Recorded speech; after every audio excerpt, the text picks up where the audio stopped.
Magandang buhay! Ako po si Phoebe Luna Abarquez, isang simpleng guro mula sa Paaralang Sentral ng Bulwa, Division ng Cagayan de Oro City. Mahal ko na po ang pagtuturo bago pa ako naging isang professional na guro.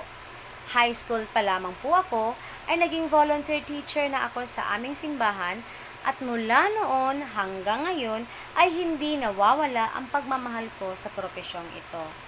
Lahat ng pagsisikap ko na maiangat ang aking sarili, kaalaman, kakayanan, at kapasidad sa mga asignatura lalong-lalo na sa larangan ng siyensya at agham, sining at kultura ay sa kagustuhang makapagbahagi pa ng mas dekalidad na kaalaman sa ating mga mag-aaral.